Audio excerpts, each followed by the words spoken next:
Le 8 janvier 1996, Kinshasa, 13h. Un avion cargo s'écrase sur un marché. Les chocs, les chaos et de nombreuses victimes. Les grands médias s'emparent de l'affaire, mais une question persiste. Qu'est-il vraiment passé derrière ces crashs mystérieux? Dans cette vidéo, nous allons vous raconter l'horrible histoire de ces crashs qui a endeuillé la capitale congolaise. Étape par étape, pour comprendre comment tout a pu déraper.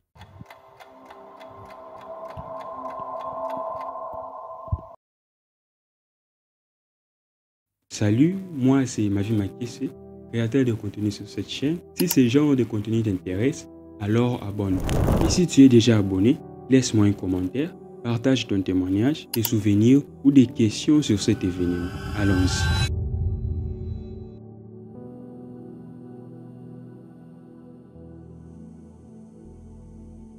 L'avion se prépare à rejoindre Kaemba, tout près de la frontière angolaise. Officiellement, c'est une simple rotation, un jet de pierre à la frontière. Nous sommes en 1996, le Zaïre est secoué par une rébellion. Et dans ce climat, l'ONU soupçonne Mobutu d'utiliser cette destination pour des trafics d'armes. Les matériels viendraient principalement des Russes.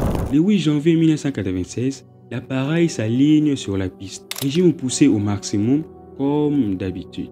Officiellement, l'avion cargo transporte des biens de consommation et de la nourriture.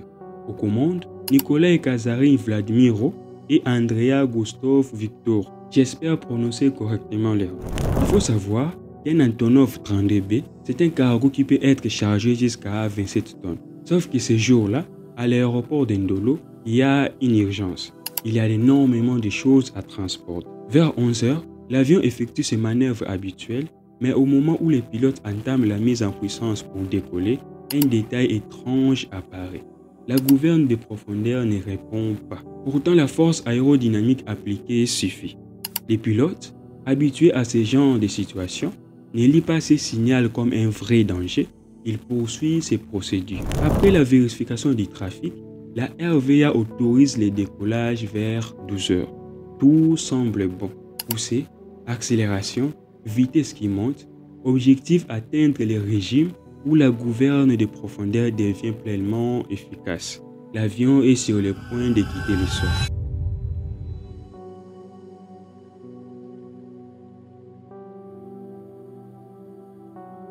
Quelques minutes après avoir quitté la piste 26, l'avion montre ses limites. Il est trop lourd, il ne supporte pas les kilos en trop. Le pilote comprend que l'appareil ne peut plus grimper. Il tente aussitôt une procédure d'atterrissage en urgence, réduit la puissance, mais la situation se dégrade.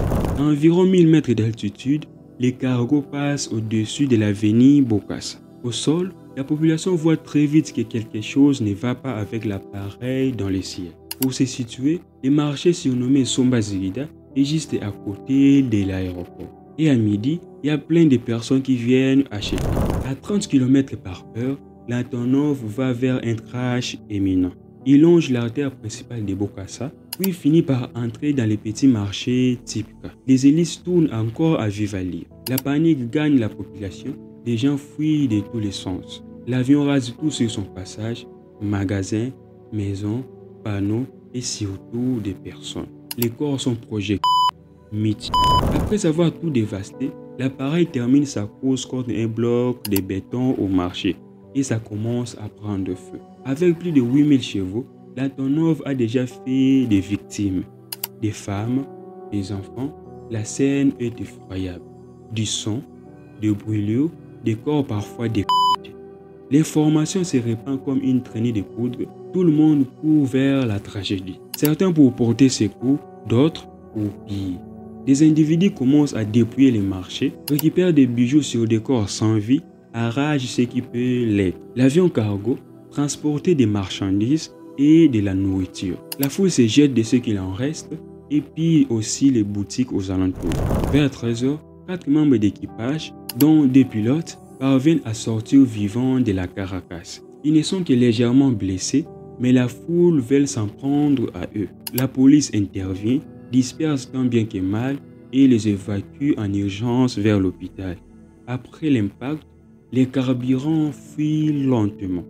Quelques minutes plus tard, l'avion s'embrase pour pour de bon. Les bilans déjà dramatiques s'alourdissent encore. Les marchés, ces jours-là, est couvert de morts et de blessés. Les sinistres avions viennent d'emporter sur son parcours un bon nombre d'êtres humains. La Croix-Rouge fait son travail, mais les morts sont tellement nombreux que le service est complètement débordé. On sent l'urgence, la saturation, l'impuissance face à l'ampleur du drame. Le président Mobutu fera un déplacement pour constater l'ampleur de la catastrophe. Dans les images comme dans les récits, on voit la tristesse dans les yeux de la population zaïroise. Un choc vraiment collectif. Dans plusieurs rues de Kinshasa, les signes de l'Indalala, une branche de feuilles pour signifier le deuil, apparaît aux fenêtres, aux portes, aux étals. Un geste simple pour solidariser avec les victimes. Un langage silencieux que tout le monde comprend.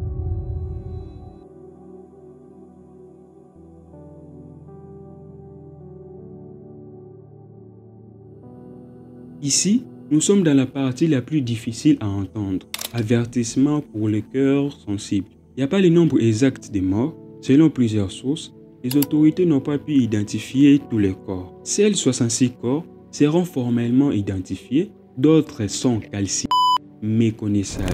L'acte d'accusation parle de 225 victimes, mais d'autres sources évoquent plus de 500 victimes. Au croisement de ces chiffres, certaines estimations internationales parlent de plus de 350 morts et environ 500 blessés. Quelques minutes après l'incident, 32 morts sont déjà acheminés à la morgue de Mamayemo. À l'hôpital, le nombre de blessés explose. Un appel urgent aux donneurs de sang est lancé pour combler la pénurie. Mais la réalité frappe. L'hôpital renvoie certains blessés, faute d'équipements adéquats et des médicaments. Les bilans s'alourdissent encore. L'hôpital principal de Kinshasa n'a que 60 lits et aucun matériel suffisant pour traiter de tels traumatismes. Beaucoup mourront faute de soins à temps. Les blessures, elles, sont inimaginables. Traumatisme crâniens, tête fracassée ou brûlée, ouverture des os, oreilles déchiquetées, cuisses et jarrets coupés. On rencontre que certaines têtes sans corps parlaient encore quelques minutes après l'incident. D'autres corps sont sans tête, d'autres encore coupés en deux par l'hélice. Les secours ramassent des bras sous les tables du marché. Dans tout Kinshasa, les gens courent vers le lieu du drame pour vérifier si un proche qui se trouvait peut-être aux alentours est encore en vie. Des scènes que les yeux ne devraient jamais voir à une échelle impossible à imaginer.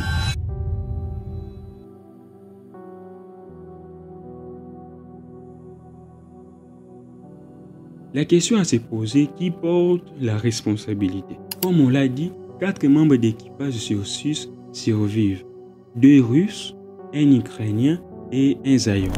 D'abord, les premiers éléments officiels. Le ministre des Transports de l'époque, Bernardin, déclare à la radio que l'appareil était surchargé de 60 kg. Une phrase qui pèse lourd dans l'enquête et dans l'opinion publique.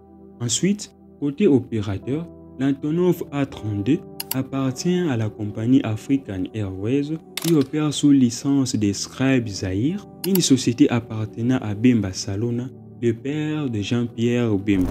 À l'époque, c'est le seul moyen de transport capable d'acheminer de telles grosses quantités de marchandises en une fois. Mais il y a aussi une zone d'ombre. Selon certaines indiscrétions, l'avion aurait servi au ravitaillement en provisions vers l'Angola pour l'INITA, le groupe rebelle de Jonas Savimbi. Des soupçons qui, dans le contexte de 1996, jettent une lumière encore plus trouble sur ces vols. Enfin, pour rendre un hommage aux victimes, une messe est organisée en présence de plusieurs acteurs politiques. Un moment de recueillement qui n'efface ni la douleur ni les questions.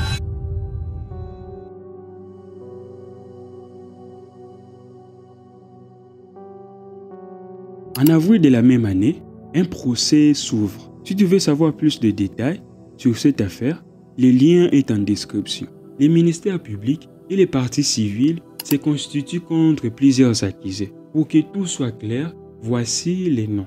Nikolai Kazarine et Andrea Goskov, les 2 pilotes, Bokolo Epepe et Kisela Mwene, les 2 agents de la RVA qui ont autorisé le décollage, ainsi que Skip Airlift, Skip Zaire, African Airways et la RVA elle-même. Sans entrer dans tous les détails d'audience, retenons l'essentiel.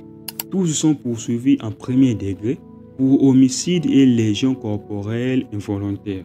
Les procès durent près d'un mois et c'est là que de nombreux éléments sur l'incident sont mis au jour. Les verdicts tombent à la grande instance de Kinshasa-Gombe le 8 mai 1997. Les pilotes russes sont reconnus coupables et condamnés à 2 ans de prison. Les compagnies African Air et Scrip Airlines écopent d'une amende de 1,4 million de dollars en plus des indemnisations. Les 2 agents de la RVA qui avaient autorisé les vols sont acquittés. Suite à ces événements, African Air cesse ses activités. Les 2 pilotes russes purgeront ensuite leur peine en Russie. Mais au-delà des peines, les drames humains demeurent. Ces crashs qui a ôté la vie à des centaines de personnes, des pères, des mères et des enfants, il reste l'un des pires drames au sol que l'Afrique ait connu, avec un triste record de nombre de victimes. Après les procès, d'autres faits émergent. African Airlines ne disposait pas des autorisations nécessaires et aurait emprunté les documents à Scrip Air. Il a aussi été établi, ou du moins fortement avancé, que les pilotes n'étaient pas qualifiés et étaient peut-être ivres au décollage. Et le plus dur à entendre, à ces jours, les victimes n'ont pas encore été indemnisées par les autorités, malgré la condamnation il a 27 ans.